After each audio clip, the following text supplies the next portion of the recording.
Good afternoon, everyone, and welcome to today's Meet the Author webinar. Our curriculum today is the recently released Teen Core, Developing Youth and Adult Leaders to Strengthen Communities, developed by the University of Maryland Extension. I'm Elena Massler with the National 4-H Council, and I'll be your moderator today. We have just a few housekeeping notes before we begin.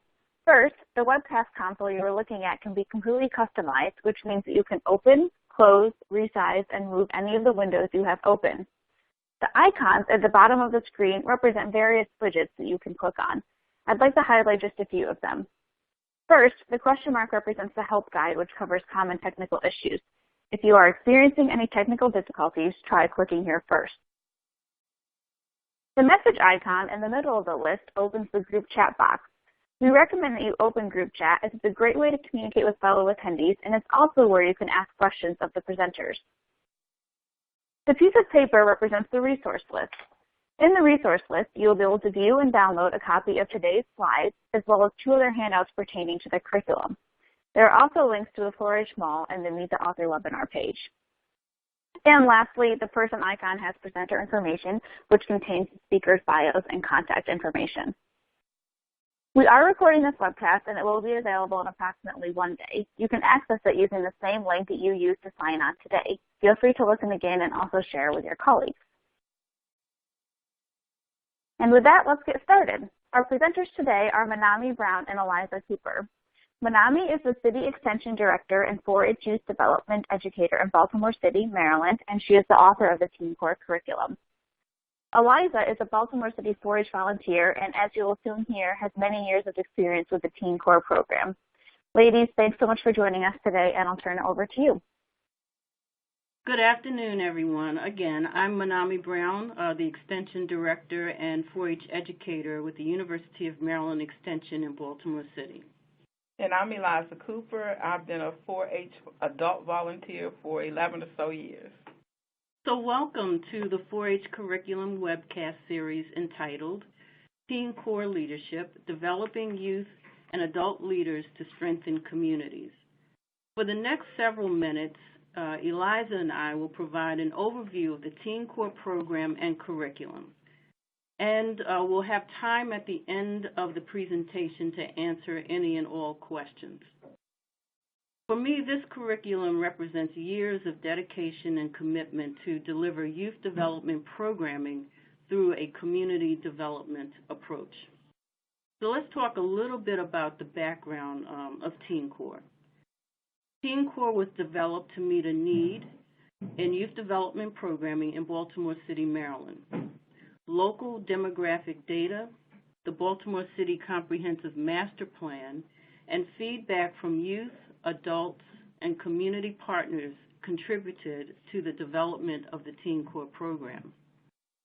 Over the past 16 years, Teen Core has become a successful youth development platform, reaching, engaging, and empowering over 200 youth and adults who participated in the Teen Core program for an average of 3 or more years. We truly believe that the success of Teen Core in Baltimore City can be replicated in other communities around Maryland, across the country, and around the world. In order to share the Teen Core lessons that were developed for the Teen Core program, we have created this curriculum resource. So let's get started. Teen Core began in 1998. It's a citywide collaborative that partners and strengthens communities and increases the leadership opportunities of youth between the ages of 12 to 18. Teen Core is a train-the-trainers program that focuses on 3 major areas: service learning, entrepreneurship and workforce readiness, and environmental science. So our target audience for Teen Core is ages 12 to 18, and also adults who are willing to work with youth and enjoy working with youth. That's what you want, people who enjoy working with the youth to develop those leadership opportunities. So you absolutely have both the children who who will gain skills, and also the adults who participate will also grow in their leadership skills. Where do you find the youth? After school programs. I know when I started, I was with a homeschool program, and they had been involved with Teen Corps helping out with the citywide youth expo that they have every year. That was my first introduction. And then they had at a middle school, they had a citywide public speaking program, and my kids participated in that. And from there, we found out about Teen Corps, and my middle child, I call her middle child because my youngest two are twins, was very interested in Teen Corps, and again, doing the youth-adult partnership thing, even though I wasn't realizing it at the time. She said, "Mama, you said I could do this if I wanted to." And I said, "Okay." And then the twins joined in. They weren't they were 12 at the time, so so they were within that age range. So, of course, the middle child was much more engaged at that initially. Then where do you meet? We,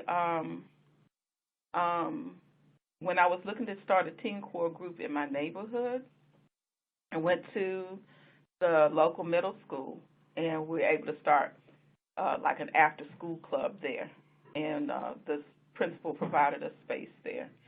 Currently, I'm meeting in a public library, and you have to fill out some forms, and so they know that you're a nonprofit, and you can then utilize the space for free. So that's one of the things we're looking for, free space. I also looked at rec centers, but Baltimore City has been, closing the rec center, so we don't have as many of those available, and the ones here are attached, that are still up and running, are attached to the schools. And then just this year, I've partnered with a community center. It's a health community center, and they have a gardening, so we're going to have a garden club with that. So there are very many opportunities to have locations that where youth live that you can partner with to have a facility. Mm-hmm. So in school, after school, homeschool. I was a director for a homeless and runaway youth shelter years ago, and when I came to 4-H and Extension, young people from that facility also participated in Teen Corps. So it's very diverse in terms of where your group may be and where you may provide services. So one of the most critical things for me in being a part of Teen Corps was that youth-adult partnership, because it provides everyone's point of view. Everyone gets to participate. Everyone's voice gets to be heard. The youth voice is equal to that of the adult voice in terms of input and ideas and what will work and what won't work. And therefore, it encourages that teamwork is needed to be engaged and connected. So one of the things we do is asset inventory for both the youth and adults. So everything that the youth do, the adults do as well. So it's a learning process for both, so that they're partners in what they do. And that teamwork is just critical. So 4-H, this encourages that parent involvement and interaction with the youth, so that they know that they get to see their ideas realized. They get to see that what they say has meaning and that they're listened to. And they also let them see the importance of having an adult partner with them to support whatever their efforts are. Thank you. Mm-hmm. So this next slide is a schematic of Teen Corps. It kind of talks about how we're structured. So a core element of the program is a monthly meeting that brings youth and adult representatives from, in this case, 4-H clubs, to one location that offers them opportunities to receive leadership training. Teen Corps members develop activities and projects that focus on those three major areas that I mentioned earlier: service learning, entrepreneurship and workforce readiness, and environmental science. And I think what's critical is that these are 4-H clubs that exist throughout Baltimore City. So what that really means is that young people are coming out of their neighborhoods and out of their silos and being able to interact with other youth at these meetings, get to know them, understand that there's a lot of similarities between them, the differences. They talk about their communities, and it really helps them form a bond with individuals that they may not have ever met if they had not been a part of this process. So I think in that respect it's very unique as well. And Eliza's going to talk about a typical Teen Corps meeting and how we're structured. Okay, so this year we have 3 focuses for Teen Corps, which is service learning, entrepreneurship, and workforce learning. Ideally, you want to have a youth and adult to facilitate the meeting, but if you're just starting off, it might just be that you have the 4-H educator, and then in the proceedings or the next years, you would then have a youth work with you or another adult volunteer to help with the training. So when the youth come to the Teen Corps meeting, they're coming from various sites, as Manami had said, and they are coming to learn the lesson so that they can take it back to their site. So that's the leadership portion of the training that they receive. So on the day of the lesson, when they come, they're greeted at the door with a smile and with the sign-in sheet, so we can keep a chart of who's there, because we have to keep a track of the hours. Once the session starts, the youth, we do a formal welcome, and then the 4-H pledge is stated. We get a volunteer to lead the 4-H pledge. Then we have the purpose. After that we do an icebreaker. So initially the icebreakers are getting to know you icebreakers. When the kids since they're coming from various different sites and they may or may not know each other. Then once they get to know each other, the icebreakers can be relative to the lesson or to team building. After the icebreaker, we state what the purpose is and review what the lesson is about and why we're doing the lesson, and then we get into the lesson. And the lesson can be in different segments. We can start with a large group and then go to a small group and have individual activities as well. And if needed, in between those activities, we can do an energizer. Sometimes that's necessary. Just get up and do a quick pick-me-up. After the lesson is completed, we have reflections. What did you learn? Were there any aha moments? And then we have an evaluation. The evaluation is important for the feedback that it gives us, and also it can be used for research purposes. And that would be up to you as your individual sites. Then after the evaluation, we go, what are the next steps?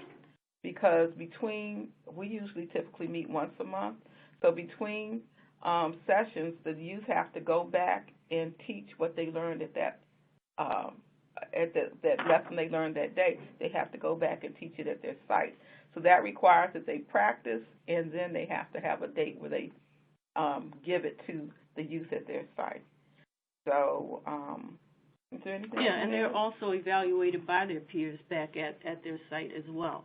And so they get feedback in terms of what they did well, how they could improve, but then they take that information and then activities that they want to do as a group, and then form activities or projects based on it. So Eliza mentioned service learning. So the lesson would be on service learning. What is service learning versus service or community service? What's the difference? They begin to do research in their community when they go back after teaching that lesson on service learning. So that's getting the whole club engaged in what service learning is. They identify what that service project is, and then they go to the community to get their feedback, because we have to understand what people need and what they want. And so from there, there's a project that's developed that's based on a training process where they understand what service learning is, in this case, the purpose and the intent. They're engaging not only their community, but also the members of their club, and then collectively they engage in implementing a service project that is meaningful and is sustainable over time. So, Teen Corps has gone international. In 2007, the program became an international collaborative through the development of a partnership with the Senegalese American Bilingual School, better known as SABS, in Dakar, Senegal, West Africa. Now, this was a great youth development opportunity and cultural exchange between our Baltimore City youth and adults and the SAB members from Dakar, West Africa. The founder of SABS, teachers and students visited the program, our program in Baltimore. The two groups were able to, a wealth of discussions and talked about the interest and needs of their various communities as well as how they would affect positive community change. And what we really came to understand is that even though these two groups were so far apart in terms of distance, that there were so many similarities between these groups. They still had issues around employment, young people not having access to employment, as well as workforce readiness and college readiness opportunities, but also environmental issues that they discussed were some real issues here in Maryland as well as in Senegal. The SABS program went back and developed business ventures at the school, and they developed a video or documentary of the local environmental issues that they were facing. So they were actually effectively advocating change and really helping to increase the quality of life of the members of their community. And they just felt that they were empowered by that process. And I just thought that it was extremely impactful. It was a great opportunity for, I think, all of the members. And SABS is still involved in programming, so it kind of speaks to that whole sustainability piece as well. So let's look at the areas or the main focus areas of the curriculum and the lessons. So my educational and professional development training and experiences really helped shape these lessons, for me to develop these lessons and to get input from the youth and adult members. But it was also my experience living in New York and experiencing firsthand from my father's community development work in our own community that really impacted my life and why I, to this day, incorporate youth and community development in my 4-H programming. So let's look at each of these lessons. The youth and community development focus areas. It really builds on the individual and group skills such as decision-making, critical thinking, but also assessing skills and assets and how those skills and assets are employed to really help build communities. It builds on the development of facilitation skills. Our youth and adults can use the 8 steps of facilitation that we teach during our Teen Corps training.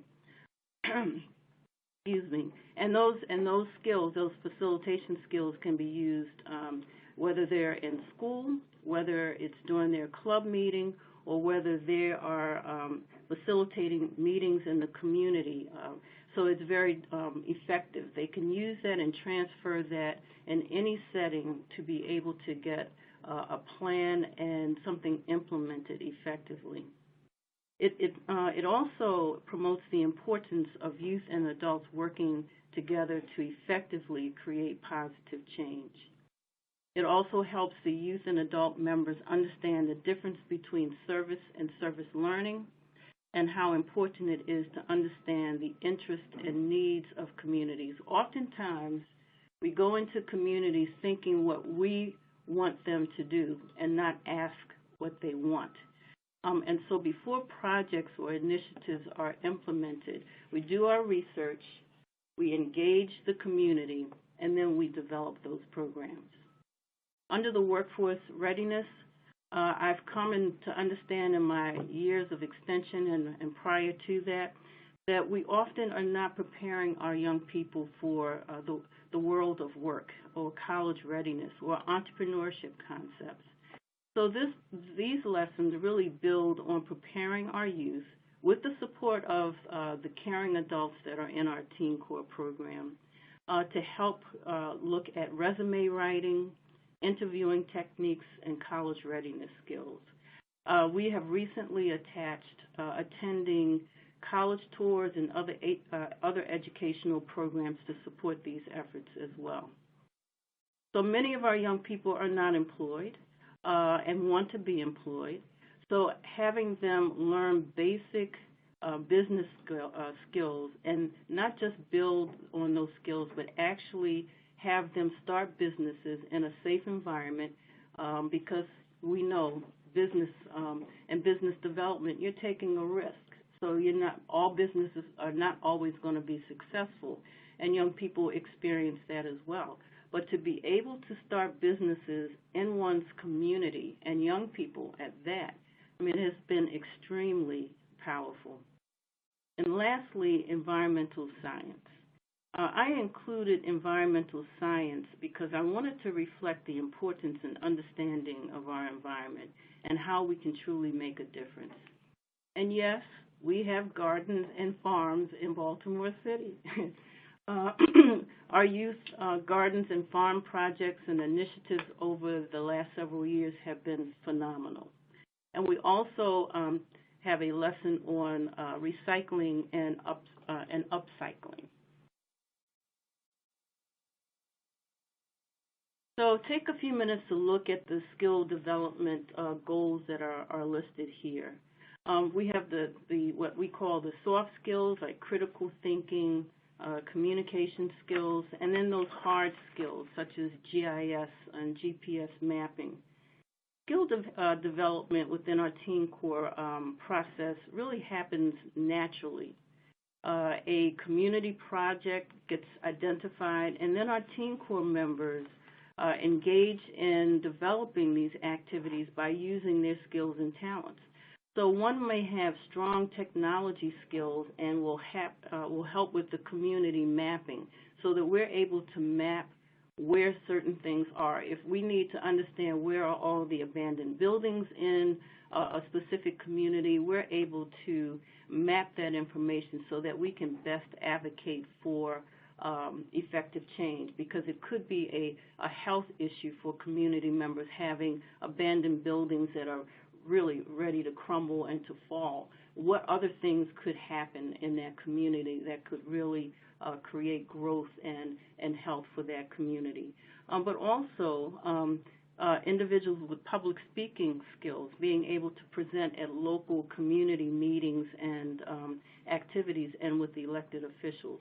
So it's a comprehensive list, but it's important because these are the types of skills that help young people grow, but it also helps engage in terms of community development.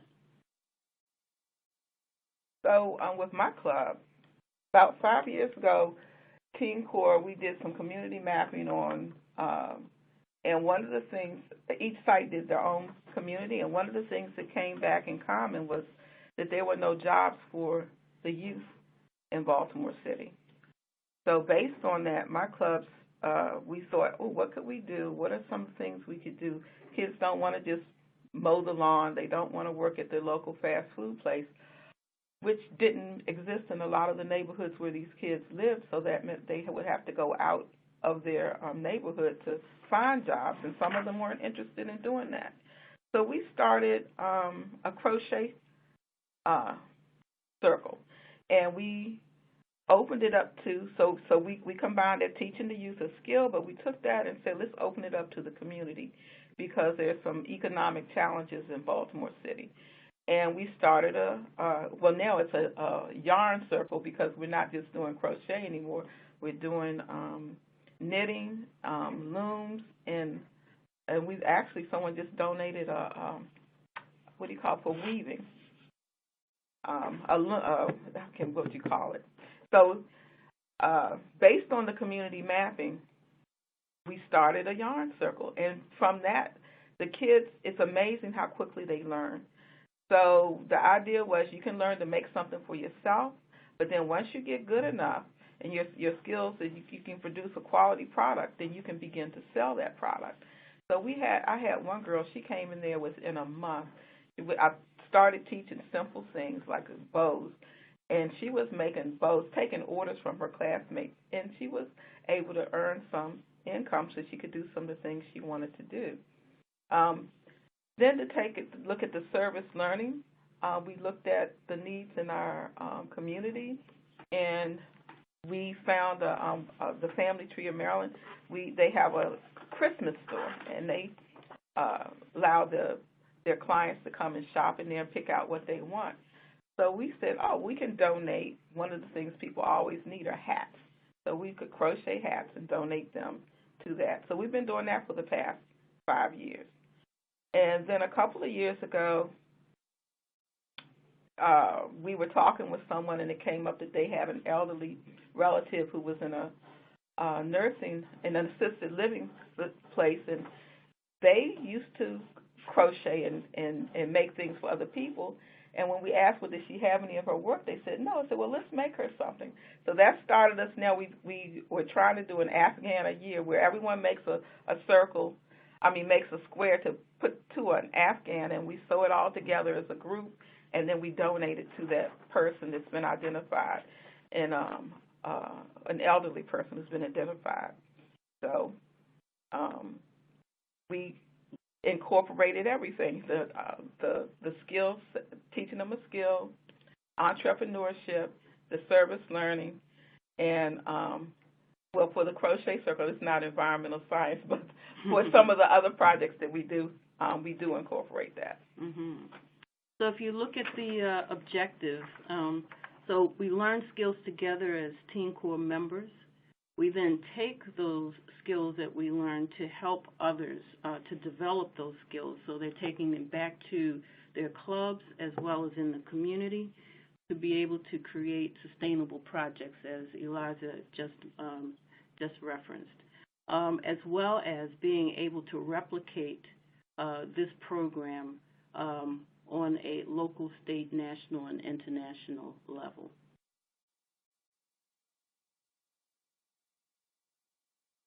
So let's look at program outcomes. So you do have the logic model as a resource that will be provided to you. We developed that so that we could structure not only the Teen Corps program, but be able to understand impacts, short, medium, and long-term impacts. Also the numbers of individuals that were served, the average length of stay. And I can't speak enough about that because we're in after-school programs, and oftentimes we have young people who are in the after-school program 1 year and they're not the next year. So we may have a transit population. It's been very successful. Teen Corps has been very successful. Young people have still been able to come back, whether they've left the after-school program, because we're open to all, and we make sure that they continue with us if they want to. But it also speaks to the kinds of partnerships that we have in the community. Those partnerships have lasted with different organizations, community groups, faith-based organizations, where they want to continue to have 4-H programming there and have their young people be a part of our Train-the-Trainers program, which is called Teen Corps. So having that average of young people staying in 4-H for anywhere for your children, Eliza, we're in for 6 years, but averaging 3 to 4 years, it's outstanding because of the population that we work with in the city in particular, but we've been able to make it work and to make it productive and intentional in terms of what we do. And with all of that, we impacted and reached over 17,000 individuals in Baltimore and throughout Maryland. So it's looking at the public and private value. The private value, teaching our youth and adults the skills that are necessary to be trainers and to deliver that information, and then the public value where they go out to teach community members. So it's a rippling effect. so that they are also learning those skills and together being able to work collaboratively to create that change. And we were successful in getting the Teen Core curriculum published through our University of Maryland extension system and more recently through the National 4-H publication system. So we talked about entrepreneurship. One of the things that we do every year is the 4-H, Baltimore City 4-H Youth Expo. And we give the opportunity for each site to vend something. So we've had, in the past, we've had youth we had one group that did catering, and they would come in and set up and have their catering business there. They sold some delicious food, and people would come from, we were in a central location downtown, so we actually had a lot of police officers coming over there and buying the food that they sold. We made bath salts, and in terms of the environmental piece, we did upcycling. We made jeans into purses, and of course we sold the crocheted items that the kids made. We crocheted carnations for Mother's Day. That was really neat, in the various colors of red, white, and pink. Then the Teen Core teaches that the community is very important. So then knowing, mapping the assets and deficits of the community and what's needed, and then creating a project based on that. This year, our club is one of the things we're doing is media, and the kids came up with the idea of creating a public service announcement for awareness surrounding trash, because there's a lot of trash in our community and people are not conscious. So they're researching now, are there enough trash cans? Is that why there's not trash? And what can the city do to help? And what can we do to make people aware that they need to, be intentional about not just throwing trash on the ground?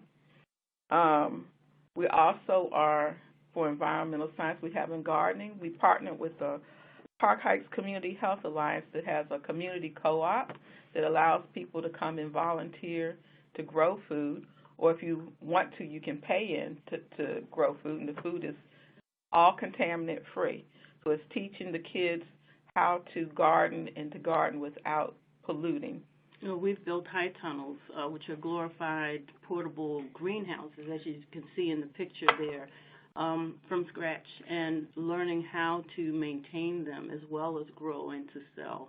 Right. We had at the end, after the kids actually participated in that process from beginning to end, to the actual getting the site, seeing the site prepared, to putting it up, bringing in healthy soil, and then actually growing, and then successfully harvesting from that and having a market.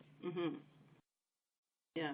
So with all of these, and one of them says service learning, and that you're looking at one of our volunteers that's teaching GIS mapping, and the workforce readiness, where we meet to talk about those skills that help young people explore careers, as well as get them prepared for the college tours that they'll be involved in throughout the year. So whatever we do, whether it's entrepreneurship, it's always going to have a service component. If it's environmental science, it's going to have a service learning component. And why? It's important to make money and to understand business skills, but it's equally important to give back to the community. So no matter what we do and how we engage our young people and adults in Teen Core, it's always that element. What is it that the community, how does the community need to be served? What is it that they are interested in? And how can we collectively work together to really make a difference and really create change? So this slide, and I mentioned community capitals, and so I also have a handout for you in terms of the definition of what community capitals are. But these are a list, some examples of our outcomes. As we've talked about this already, we've established businesses across the city. We have several greening projects citywide as well. We've implemented community mapping and service projects citywide. We were engaged in a community called Upton, and we actually co-facilitated their master plan meetings.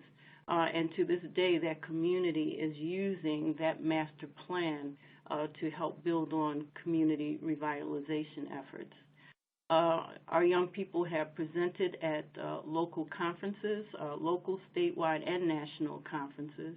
And we've referenced the Expo, which is our form of a county fair, for the last 16 years. And our young people don't just participate, they actually implement. They plan and implement that event. Everything from them being the MCs, them doing the outreach to and the social media to market the event, to identifying the keynote speaker, to getting the educational stations designed and developed and getting individuals to man those stations, the logistics of the event, the youth vendors, and making sure that that's in place, the talent that will happen that day. But we're also we're big on projects, and so everything from science projects and exhibits to baked goods, so that's where the traditional 4-H comes in, as well as we even have animals at our events as well. So it's a full-scale program each year that is fully engaged, and it all happens as a result of our Teen Corps members being engaged and making that happen. They receive training and certificates for completing 30 hours, and it really ends up being more than 30 hours, but we average out about 30 hours during the course of the year for training. And many of our young people, after they've aged out of 4-H, continue to come back to help support the program. Either they become volunteers and or they help out with the Expo and any other activities that 4-H is happening, that's happening at the time.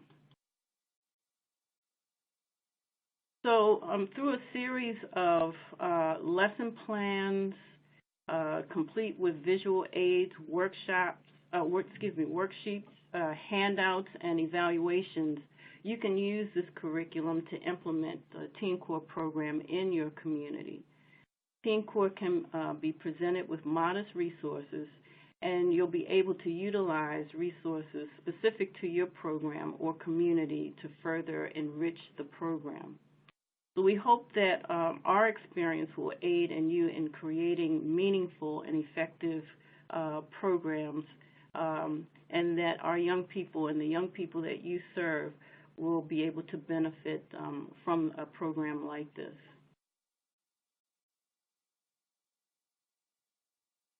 So I have my contact information up, and now we can open it up to any questions that you may have, and I'll talk about some next steps after.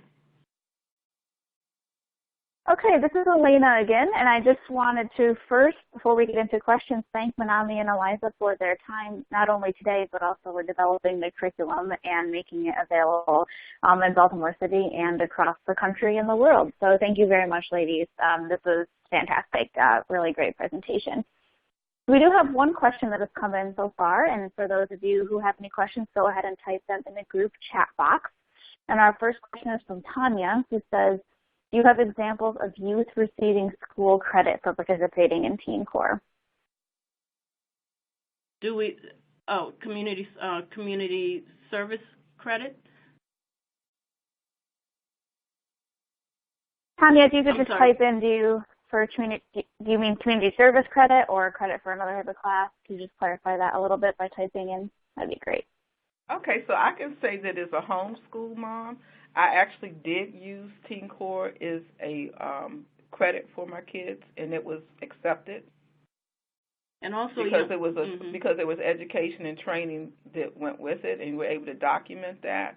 And then they also were able to receive community service credits. Correct.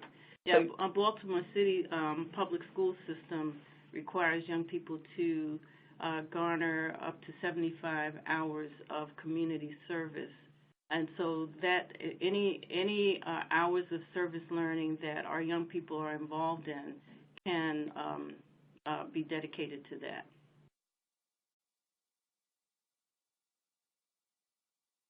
Okay, great. We have a question from Maribel who asks, how often do you meet?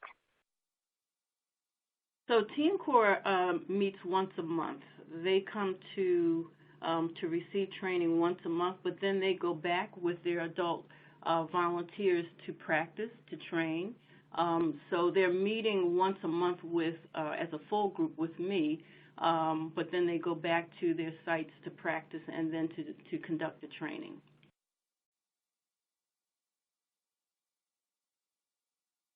Okay, and let great. me know if you need further. Let me know if you need further clarification. So you might do 2 or 3 site meetings to get the kids prepared to do the training, and then you actually meet to do the training. And that can be at your regular club meeting, or it could be at a different time. Mm-hmm. Or you can do it for the community. My group has actually, at the library, opened it up to the community and had kids come in from the community and taught.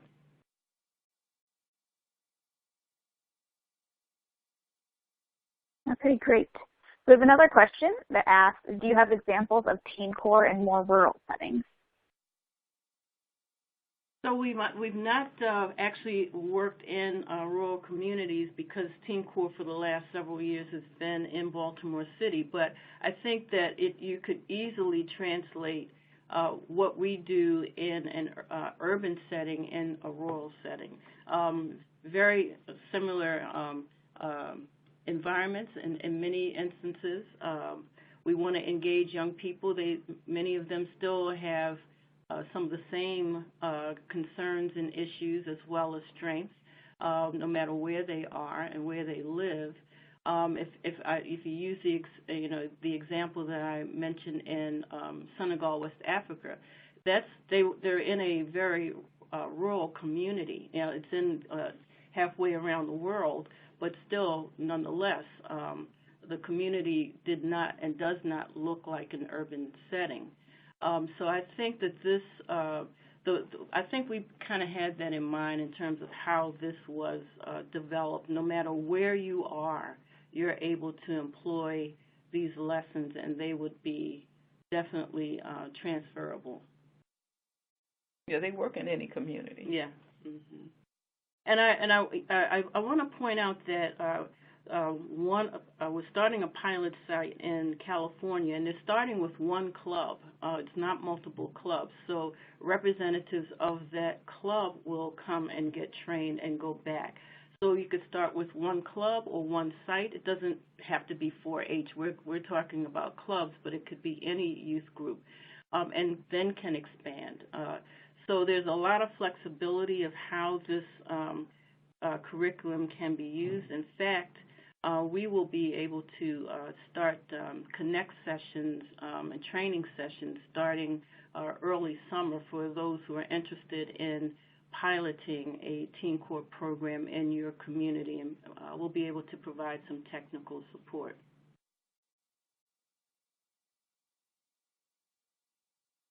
Okay, great.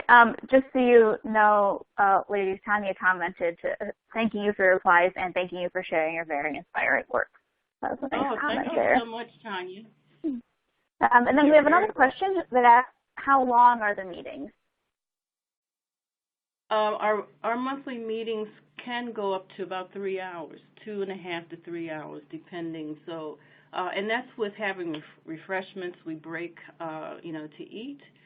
My children love to eat, and so even if your resources don't provide that, as an educator, of course, I've come out of pocket, but I've also secured some funds. But it's in a course of 3 hours, 2.5 to 3 hours. Now that sounds like a lot of time, but we're only meeting once a month, and there are 8 steps to those facilitation skills. And so we want to make sure that that we're taking the kind of time to go through that process so that they're experiencing the lesson and they're actually interacting and then they will practice that lesson before they actually leave. So that's part of why the time frame is so long. The investment is extensive, but our young people have definitely been engaged because it's an interactive process. We're not talking to them. It's all interactive. The lesson plans are very interactive. And the kids are very engaged. In fact, some of the youth who, like if they were in a middle school and went to high school, they look for ways to be able to come back and participate because they're no longer with the group that was bringing them. And so Manami's tried to find ways to allow that to happen because they really enjoy it. So they're in the sessions, like I said, the kids are actively engaged. So it's very interactive, and it's very fulfilling, and it builds that confidence. So it's not a problem like the kids, they're going to be bored and not want to do it. That's not been the case. Right. So let's take the case of service learning. We're teaching the lesson, and that's one thing. But then there are worksheets. So part of those worksheets, they're going to brainstorm on what could possibly be that service learning project that they do. So that's a small group activity that gets them engaged. Then I want to know, so why did you come up with that particular activity? That's, and then usually the response is, well, that's what we have, that's the assumption we have. So it's getting people talking about their communities through that process, plus the worksheets. Then they're going to go back to their communities to actually see if what they think is happening is actually real, and that they're engaging through research as well as connecting with their community members. So, one thing really leads to another, and the process is so, because it's empowering people. It really is. And it's the other thing that I think is interesting, we say youth and adults, and sometimes our adults, when we first start programming, they have to get accustomed to young people really taking the lead on some projects or really having that voice. We say those things, but sometimes it takes time. And we also have to understand that we all bring something to the table. So I only bring this up because within that 3 hours of time, we will have young people and adults who take the lead in different portions of the lesson. And so that helps, that time go by fast, but also it becomes very meaningful at the same time. Okay, great. The youth are definitely empowered. So I have another question, and I guess you'll probably be able to speak to your experience in Baltimore. Patsy is wondering if a lot of high schools require community service. In Baltimore City, yes, and I used to live in Washington, D.C. They required 100 hours of community service in high school. So that's something that I just do automatically with all the kids, and I tell them don't even look at the hours. Just see what you can do to serve your community, right, whether you have the 100 hours or not. And it looks great on a resume. And we also identify how many hours both the youth and adults are actually serving, because that can translate to a return on investment. In-kind hours. Exactly. Mm-hmm. And those 100 hours are required to graduate, is that correct? Correct. Yeah, they need that, right, exactly. And Baltimore City is 75, but yes, whatever your local requirements are. Okay. And then, so Patsy, this is probably go ahead. No, go ahead. I was going to say that, Patsy, this is probably a state or even county-specific requirement, so you probably want to check with your local schools about that. But that's correct.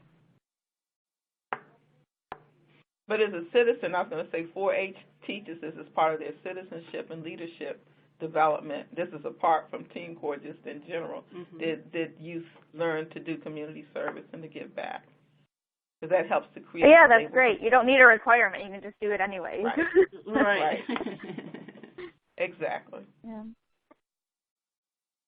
And so we have some nice comments coming in that question, but saying that, the community service is awesome and something that I think every high school should implement. And then we have another person who said, thank you, it sounds like a great opportunity and project. So some nice feedback there. If anybody has any other questions, go ahead and type them in the group chat now. And while we're waiting, I'll just make a couple of quick announcements from the 4-H Mall.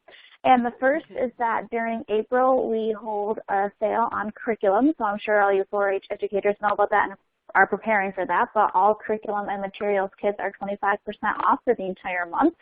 So Teen Core, which is normally $80, you take 25% off that, and it definitely makes it more affordable. So keep that in mind for your planning. And then the other thing that I would like to mention is that we are in the middle of our Meet the Author webinar series. So we started at the end of January, and we have 2 more weeks of webinars. And the link to register is in the resource list. And note that all webinars are recorded. And if you missed one or want to go back, just go ahead and register, even if the event has already passed, and you'll be directed to the recording. So we hope you're able to join us for the next couple of weeks.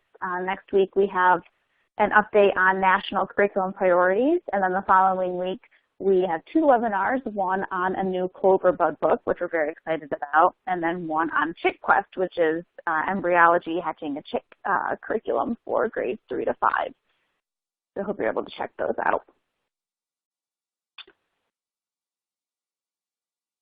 Okay, there's a few more comments just thanking you for the great presentation, and someone says you actually made me look up what is service learning. Thanks for advancing my learning. That's wonderful.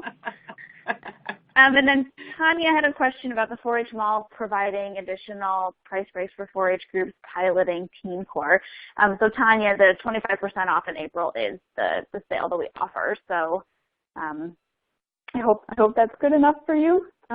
If you have any questions or need to reach out about special arrangements, you can contact us at the 4-H Mall. So I will turn it back over to Manami and Eliza to wrap up here.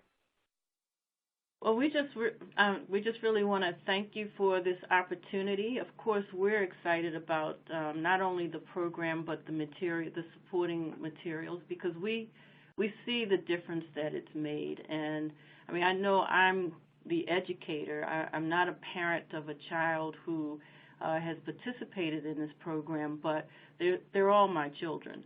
And I've seen how they've all grown, and I've seen, equally important, how the adults we talk about having caring adults, and I couldn't ask for a better group because I feel like we understand the importance of really providing leadership opportunities for young people, and from that to see how they flourish and grow, that's what 4-H is about, and as an educator I couldn't ask for any more. And my twins started when they were 12, and they are now 21. And I'm still participating in supporting Teen Core and helping to teach and working with Manami. And actually, one of the twins is just signed up to be a volunteer and is coming to the Teen Core meetings to help. As an adult leader now. As an adult leader, yes. So I've seen so many of my young people go on to college, vocational programming. I mean, just the impact that they've had on their community and the community engagement. It's just, and I think in these days and times, I think it's so important that young people understand and learn the kind of skills to be able to transition to adulthood that really not only make them successful, but also I kind of go back to my father's, my experience with him and community work, the impact of the community. Because the children actually become resources. So my kids actually are they're the go-to children, and they have a confidence and an ability to do the research or to find the information or even have the connections because of this experience. So it's just so enriching to their lives. So thank you so much for tuning in. We really appreciate it. Okay, thanks everyone. Enjoy the rest of your day. Thank you very much.